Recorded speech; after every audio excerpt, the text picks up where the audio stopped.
Məni öldürüb mənim üçün ölümə demə. Axı sevgimizi yaşadı bəmin illər. Əgər varsa günahımı mən də bilim. Daha gezdi qayıtmaq istəmirəm. Biz hansı yanlışın səhvinə düşdüysənsə, mən səhvlərə düşkün bir ömür bu eşqi yaşamaq istədim. Amma bilmədən dərdlərə düşdüm. Ağıl başımda deyil bu aralar. Qəlbimə bir daş bağlamışam, yenidən bərbad etməsinlər deyə. Mən sənsizliyimlə barışıram.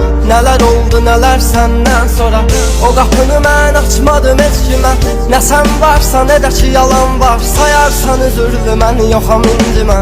Nələrə dəyən zərərli sevgimizin illərdir çəkirəm əziyyətini. Sən gülər üz, mən qara buludam, görmürsən yağışın dimmi. Coşub çağlayan bir dəniz olsam, dalğalarım tək sənə qıymaz. Nə sən dəniz nə mən dərin dalğalaram. Hani bəs bizi yox idi ayıran.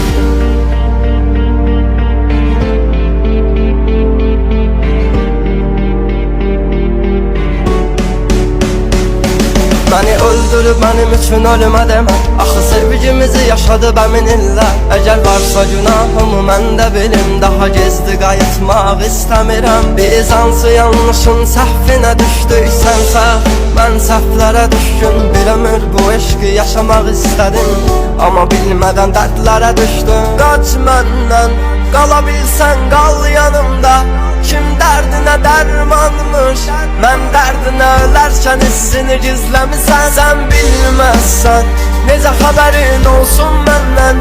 Axı bildiyin o adam deyiləm. Ağlımdakı bitməz bilirəm, dəyməz birinə. Sən varsan, mən heç kimi axtarmam. Hər nə qədər ayrılsaq, ağlımdan çıxmırsan, unutmusan demə. Məni öldürüb mənim üçün ölümə demə. Axı sevgimizi yaşadı bəmin illər. Varsa günahımı mən də bilim. Daha gezdi qayıtmaq istəmirəm. Məni öldürüb mənim üçün ölümə demə. Axı sevgimizi yaşadı bəmin illər. Əgər varsa günahımı mən də bilim. Daha gezdi qayıtmaq istəmirəm. Biz hansı yanlışın səhvinə düşdüysənsə, mən səhvlərə düşkün bir ömür bu eşqi yaşamaq istədim. Amma bilmədən dərdlərə düşdüm.